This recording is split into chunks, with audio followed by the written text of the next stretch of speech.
My name is Ethan Marlowe. I'm 42 years old and I've been working as a freelance graphic designer for the past 15 years in a quiet suburb outside Orlando, Florida. I've built a decent life for myself, nothing flashy but comfortable. My home office overlooks a small lake, and I've always found peace in the rhythm of my work, creating visual stories, finding patterns, solving problems through design. It's methodical work that suits my personality. For 8 years, I shared that life with my wife, Camila Duarte. She was 38, vibrant, and had this way of filling rooms with energy that I admired. We met at a local art fair where I was showcasing some of my work. She was there with her family, and something about her laugh caught my attention. We started dating, got married 2 years later, and I thought we had built something solid together. Camila came from a tight-knit Hispanic family. Her mother, Elena, was the matriarch who kept everyone in line. There was also Howard Duarte, her stepfather, who was 80 years old and had been part of the family for over 20 years. Howard was a retired mechanic, a quiet man who kept to himself but always had a kind word for everyone. He'd been dealing with some health issues lately: diabetes, high blood pressure, the usual struggles that come with age. But he was sharp, still drove his old Chevy truck to the grocery store, and maintained his small workshop in the garage. I'll be honest, I was never fully embraced by the Duarte family. Not rejected exactly, but there was always this sense that I was the outsider looking in. Maybe it was because I was quiet by nature, or maybe because I wasn't Hispanic like them. I spoke decent Spanish, tried to participate in family gatherings, but I always felt like the polite guest rather than family. Camila would reassure me, saying her family just needed time to warm up to people. I accepted that. If you enjoy stories of cold-blooded revenge and gripping plot twists, like this video and subscribe to the channel now. There are brand new, unreleased stories here every day, each one more intense than the last. The Tuesday before Thanksgiving, I was wrapping up a logo design project for a local restaurant when Camila came into my office. She seemed different, restless, almost excited about something. "Ethan, we need to talk about Thanksgiving," she said, perching on the edge of my desk. I looked up from my monitor. "What about it? I thought we were going to your mom's house like always." "We are, but there's been a change." She picked up one of my design sketches, not really looking at it. "Howard's been having some issues. Mom thinks he needs more attention, someone to keep an eye on him during the holiday." I saved my work and turned to face her fully. "Is he okay? Do we need to take him to the doctor?" No, it's not that serious. He's just, getting older. Sometimes he gets confused, forgets to take his medication. Mom's worried about leaving him alone even for a few hours." She set down the sketch and looked at me with those dark eyes that had first caught my attention. "I was thinking maybe you could stay with him while the rest of us handle the cooking and preparations. You two get along well, and it would really help the family out." Something felt off about the request, but I couldn't pinpoint exactly what. "Of course," I said. "If that's what Howard needs, I'm happy to help." Camila smiled, but it didn't reach her eyes. "Great, I knew you'd understand. You're always so good about these things." Looking back now, I realized that was the moment everything started to unravel. But at the time, I was just focused on being a good husband and son-in-law. I had no idea that I was about to discover just how expendable I'd become in my own marriage. Thanksgiving morning arrived gray and drizzly, typical Florida weather that couldn't decide if it wanted to be winter or not. I drove my Honda Civic through the familiar neighborhoods toward the Duarte family home, a modest ranch-style house in a subdivision that had been built in the 80s. I'd made this drive dozens of times over the years, but something felt different this time. I pulled into the driveway at exactly 10 a.m., as Camila had requested. The house looked unusually quiet. No cars in the driveway except for Howard's old Chevy truck parked under the carport. I grabbed the pumpkin pie I'd picked up from Publix and walked to the front door, expecting to smell turkey and hear the usual chaos of family preparation. Instead, I found silence. I knocked and waited. No answer. I used my key. Camila had given me one years ago, and stepped inside. "Hello? Camila? Elena?" My voice echoed in the empty hallway. That's when I saw Howard sitting alone in his worn leather recliner in the living room, staring at a muted television. He looked up when I entered, and I noticed his eyes seemed clearer than they had in weeks. "Ethan," he said, his voice carrying a weight I'd never heard before. "I was wondering when you'd get here." "Where is everyone?" I asked, setting the pie on the coffee table. Howard pointed to the dining room table with a shaky finger. "There's a note." I found a single sheet of paper, folded once, with my name written on the outside in Camilla's handwriting. I opened it and read, "Ethan, we decided to take a last-minute trip for the holiday. Howard needs someone to look after him and make sure he takes his medications. There's food in the refrigerator and his pills are on the kitchen counter. We'll be back in a few days. Camilla." I read it twice, then looked at Howard. "A trip? What kind of trip?" "The kind where they don't invite the old man," Howard said quietly. "Or the husband, apparently." I felt something cold settle in my stomach. I pulled out my phone and called Camilla. Straight to voicemail. I tried again, same result. I sent a text. "Got your note. What's going on? Call me." No response. I spent the next hour calling every member of the Duarte family I had numbers for. Elena, Camilla's brother Miguel, her cousin Sophia. Every single call went to voicemail. It was like they'd all vanished simultaneously. "Don't waste your time," Howard said when he saw me frantically dialing.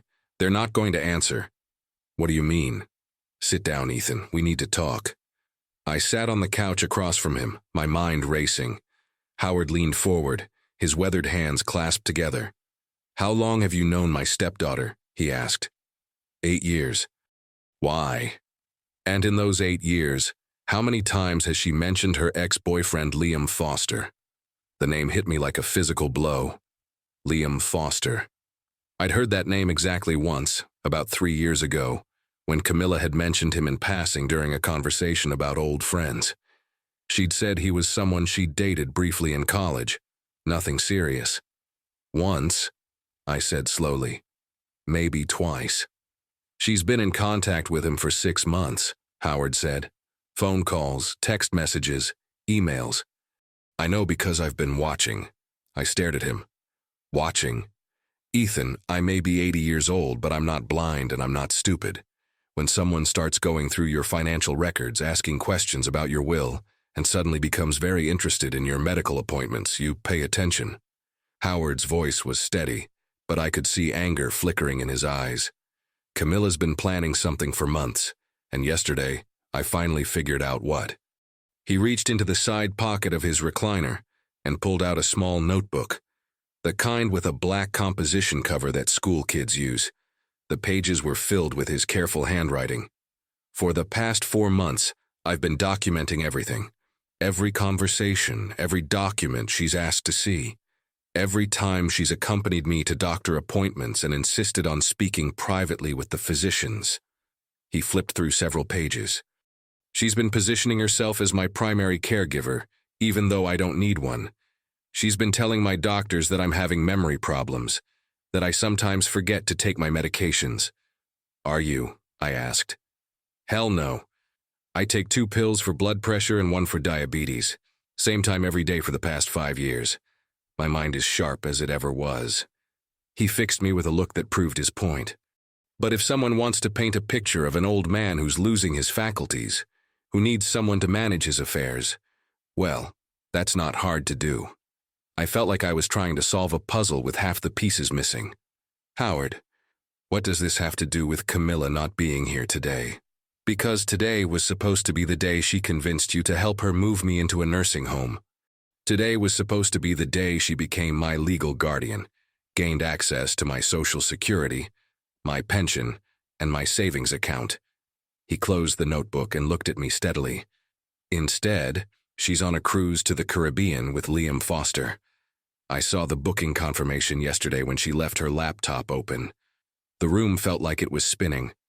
A cruise? 7 days, departing from Port Canaveral this morning. Royal Caribbean. The Mariner of the Seas, if you want to be specific." Howard's voice was matter-of-fact, but I could see the hurt underneath. "They figured they'd leave the old man with the clueless husband, and by the time they got back, the paperwork would be ready to sign. I sat there processing this information, feeling like someone had just told me that gravity had stopped working. My wife, the woman I'd shared a bed with for 8 years, the woman who'd cried when we talked about maybe having children someday, had abandoned me to care for her stepfather while she went on a romantic getaway with another man. "Ethan," Howard said gently, "I'm sorry you're finding out this way, but I need you to know something else. This isn't just about her cheating on you.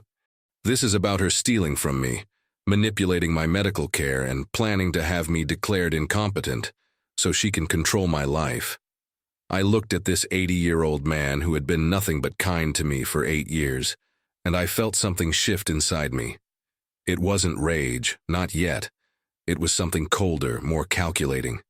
The same methodical thinking I used when I was working on a complex design project, breaking down the problem into manageable pieces. "Howard," I said, "what do you need me to do?" The next few days passed in a strange rhythm. I moved into the Duarte house to stay with Howard, and what I discovered during that time changed everything I thought I knew about my marriage and my wife's family. Howard wasn't the confused, declining old man Camilla had described. He was sharp, organized, and had been keeping meticulous records of everything that had been happening to him over the past year. Every morning he would make his coffee in the same ceramic mug he'd used for decades, take his medications at precisely 8 a.m., and then show me another piece of the puzzle. "Look at this," he said on Friday morning, sliding a folder across the kitchen table. Inside were copies of medical forms, insurance documents, and appointment summaries. Every time Camilla went with me to see Dr. Martinez, she would insist on speaking with him privately. She told him I was having episodes of confusion, that I sometimes forgot where I was or what day it was. I studied the documents. Dr. Martinez had noted patient's stepdaughter reports increasing cognitive decline, and family concerned about patient's ability to manage medications independently. But Howard's actual test results showed normal cognitive function for his age. "She was creating a medical paper trail," I said, recognizing the pattern. It was like watching someone build a brand identity, carefully crafting a narrative through consistent, repeated messaging. "Exactly. And look at this." Howard opened another folder. This one contained bank statements, Social Security documents, and legal papers. 3 months ago, she brought me forms to sign, said it was just updating my emergency contact information, but what she was really doing was trying to get herself added as a joint account holder on my checking account. "Did you sign them?" "Hell no, I may be old, but I didn't fall off the turnip truck yesterday." Howard's eyes flashed with anger, but she kept pushing, said it would make things easier if something happened to me, that Elena was getting too old to handle financial matters. I was beginning to understand the scope of what Camilla had been attempting. This wasn't just infidelity, it was systematic financial elder abuse. And I'd been the perfect cover story, the devoted son-in-law who would naturally step in to help care for Howard when the family needed it. "Howard, do you have any idea how much money we're talking about here?" "My pension from 35 years at the Ford plant, Social Security, and about $43,000 in savings. Plus this house, which is paid off. Not a fortune, but enough to make it worth their while." He leaned back in his chair. "Camilla's been struggling financially. That boutique she opened last year, it's been hemorrhaging money. She's been asking Elena for loans, but Elena doesn't have much to spare." That explained some things. Camilla had been stressed about money lately, but whenever I offered to help or asked about the details, she'd brush me off, saying she had it handled. I'd assumed it was just pride, not wanting to burden me with her business problems. On Saturday, I decided to do some investigating of my own. I drove to Camilla's boutique, a small shop in a strip mall that specialized in trendy women's clothing. The closed sign was up, but I could see through the window that the shelves were mostly empty. A handwritten sign taped to the door read, "Closed for holiday week." I called the landlord, whose number was listed on a small plaque by the door. "Hi, I'm calling about the retail space where Camilla's closet is located. I'm interested in possibly renting it." "Oh, that space is going to be available soon," the landlord said. "The current tenant is 3 months behind on rent. We're starting eviction proceedings next week. 3 months behind on rent. That was a lot of money for a small business to owe. I thanked the landlord and hung up, another piece of the puzzle falling into place. That evening I sat down with Howard to plan our next move. We'd been documenting everything, but we needed to be strategic about how we handled the situation. Howard had been keeping records, but we needed to make sure everything was legally sound. "I've been thinking about this," I said, "and I think we need to involve a lawyer, not just for the financial stuff, but for the medical fraud. What Camilla's been doing to your medical records, that's a serious crime." "I know a good attorney," Howard said. "Bill Hendricks. He handled my will a few years ago. Good man, knows elder law." We called Bill's office Monday morning. I explained the situation, and he agreed to meet with us that afternoon. Bill turned out to be a man in his 60s with gray hair and the kind of calm demeanor that comes from decades of handling family legal crises. "This is more common than you might think," Bill said after reviewing Howard's documentation. "Elder financial abuse is a growing problem, especially when family members are involved. The medical fraud aspect makes it particularly serious." "What are our options?" I asked. "Well, we need to protect Howard's assets immediately. We can file for a restraining order to prevent anyone from accessing his accounts or making medical decisions on his behalf. We should also report this to Adult Protective Services and potentially the FBI's Elder Justice Initiative." "The FBI?" Howard raised his eyebrows. "Financial crimes against seniors are taken very seriously these days. Wire fraud, mail fraud, healthcare fraud. These are federal offenses. If we can prove intent to defraud, we're looking at potential prison time." I felt a cold satisfaction settling in my chest. This wasn't just about revenge anymore. This was about justice for Howard and accountability for Camilla's actions. "There's something else," Bill continued. "If your wife has been using the mail system or electronic communications to further this scheme, that adds additional federal charges. And if she's been coordinating with others, this ex-boyfriend for instance, that could be conspiracy." We spent the next 2 hours going through Howard's documents, organizing them chronologically, and preparing a comprehensive case file. By the time we left Bill's office, we had a clear action plan. "How long do you think this will take?" Howard asked as we drove home. "These things move slowly," I said, "but that works in our favor. Camilla and her family think they're coming home to a confused old man and a clueless husband. Instead, they're going to find a federal investigation waiting for them." That night, I finally allowed myself to think about what this meant for my marriage. 8 years of my life, gone. The woman I'd loved and trusted had been systematically planning to defraud her own stepfather while using me as an unwitting accomplice. The betrayal was complete. But strangely, I didn't feel devastated. I felt focused, clear, like I'd been working on a design project for years without understanding the client's true vision. And now suddenly everything made sense. Howard and I had spent the weekend becoming unlikely allies, 2 men who'd been discarded by people they trusted. But we weren't going to go quietly. We were going to make sure that when Camilla returned from her romantic getaway, she found consequences waiting that she never saw coming. The Mariner of the Seas returned to Port Canaveral on a Tuesday morning, exactly 7 days after it had departed. I know this because I'd been tracking the ship's location online, watching as it made its way through the Caribbean and back to Florida. Howard and I had used that week well. By the time Camilla's cruise docked, we had filed restraining orders, submitted detailed reports to Adult Protective Services, and provided a comprehensive case file to the FBI's Elder Justice Initiative. Bill Hendricks had been thorough and efficient. Howard's assets were protected, his medical records had been flagged for review, and federal investigators had opened a case file on Camilla Duarte and Liam Foster. I was sitting in Howard's kitchen, drinking coffee and reviewing some design work on my laptop, when I heard car doors slamming in the driveway. It was Wednesday afternoon, and they were back. "You ready for this?" Howard asked, looking remarkably calm for someone who was about to confront his abusers. "As ready as I'll ever be," I said, closing my laptop. The front door opened, and I heard Camilla's voice calling out cheerfully, "Howard, Ethan, we're back." She walked into the kitchen looking tanned and relaxed, her hair lighter from the Caribbean sun. Behind her came Elena, Miguel, and Sophia. They all looked like they'd had a wonderful vacation.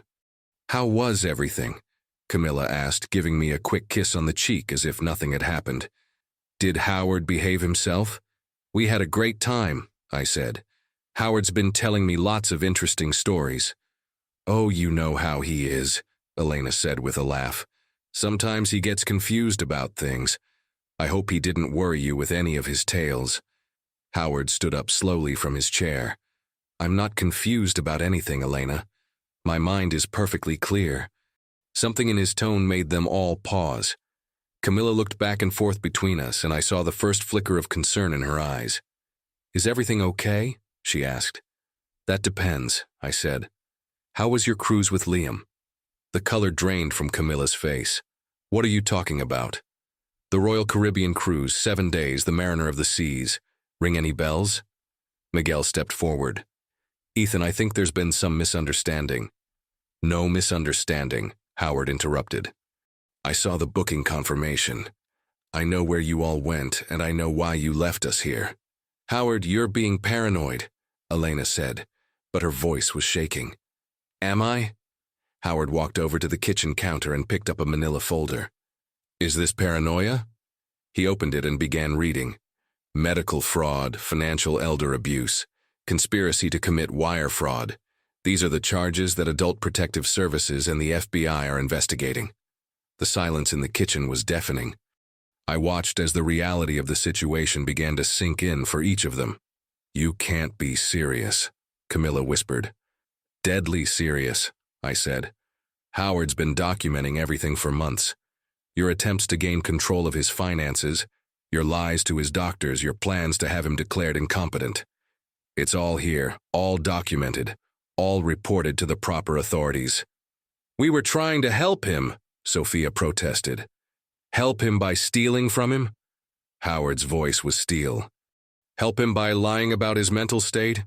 Help him by planning to put him in a nursing home so you could control his money?" Camilla sank into a chair, staring at the folder in Howard's hands. "Ethan, please, you don't understand the financial pressure I've been under. The boutique, the debts." "I understand perfectly," I said. "Your business is failing. You're 3 months behind on rent. So you decided to solve your problems by defrauding your stepfather and using me as cover." "And what about Liam?" Howard asked. "Where does he fit into this scheme?" "Liam doesn't know anything about this," Camilla said quickly. "Really? Because according to the cruise booking, he paid for both your tickets with a credit card. That makes him financially involved in a conspiracy to commit elder abuse. The FBI might see it differently than you do." Elena was crying now. "We never meant for it to go this far. We just thought—" "You thought you could manipulate an old man and a trusting husband," I said. "You thought we'd be easy marks." Over the next hour, the full scope of their plan came out. They had indeed intended to use Thanksgiving as the day to convince me to help them move Howard into a nursing home. They had paperwork ready to establish Elena as Howard's guardian, giving her control over his finances. The cruise was supposed to be a celebration of their success, funded by Howard's savings. Instead, they returned to find that Howard had been given excellent medical care by his real doctor, who confirmed that his cognitive function was normal. They found that protective orders had been filed, that Howard's accounts were frozen pending investigation, and that federal agents were very interested in speaking with them. "What happens now?" Miguel asked. "Now you wait," Bill Hendricks said. He'd arrived 30 minutes earlier, having been notified that the family had returned. "You wait for the investigations to conclude. You wait for the criminal charges to be filed. And you hope that the federal prosecutors are feeling generous." "And what about my marriage?" Camilla asked, looking at me with tears in her eyes. I studied her face, the woman I'd shared 8 years of my life with, the woman who'd been planning to destroy an innocent old man to solve her financial problems. "I filed for divorce yesterday," I said. "You'll be receiving the papers soon." One by one, they left the house. Elena, Miguel, Sophia. They all walked out in silence, the weight of their situation finally sinking in. Camilla was the last to go. "Ethan," she said at the door, "I'm sorry. I really am. I never meant for you to get hurt." "No," I said. "You just meant for Howard to get hurt. You just meant to steal from him and abandon him. My feelings were never part of your calculation." She nodded, unable to meet my eyes, and walked out to her car. The house felt different after they left. Quieter, but also cleaner somehow. Howard and I sat in the living room, processing what had just happened. "How do you feel?" I asked him. "Tired," he said, "but relieved. For the first time in months, I feel safe in my own home." The legal process took 8 months to complete. Camila, Elena, and Miguel were each charged with conspiracy to commit elder abuse and fraud. Liam Foster was charged as an accessory after it was discovered that he'd been aware of Camilla's financial situation and had actively helped her plan what they thought would be a celebration cruise. The boutique was seized as part of the asset forfeiture proceedings. Howard's health actually improved during this time. Free from the stress of wondering when his family would make their next move against him, he began taking walks again, started working in his garden, and even began dating a widow named Martha, who lived 3 blocks away. As for me, I learned something important about myself during those months. I learned that I was stronger than I'd realized, that I could stand up for what was right, even when it cost me everything I thought I wanted. I learned that sometimes the people closest to you are the ones you should watch most carefully. And I learned that the best revenge isn't always about getting even. Sometimes it's about making sure the truth comes to light. I still live in my house by the lake, still work as a graphic designer, but now I also volunteer with the Elder Justice Coalition, helping other families navigate situations like the one Howard and I faced. I've learned to recognize the warning signs of financial elder abuse, and I've helped several families protect their loved ones from predators who see aging as an opportunity. Howard and I remain close friends. We have dinner together every Sunday, and he's taught me more about resilience and dignity than any design school ever could. He's 81 now, still sharp, still independent, still driving that old Chevy truck to the grocery store. Sometimes people ask me if I regret how things turned out, if I wish I'd handled it differently. The answer is no. I regret that I didn't see the signs earlier, that I didn't protect Howard sooner. But I don't regret standing up for what was right, even when it meant losing everything I thought I'd built. The truth has a way of surfacing eventually, and when it does, you can either be the person who helped bring it to light, or you can be the person who tried to keep it buried. I know which one I'd rather be. If you enjoyed this story, please like this video and leave a comment telling me what you thought. And if you're not subscribed to the channel yet, please subscribe and hit the notification bell to receive alerts about new stories like this one. Thank you for watching, and I'll see you next time.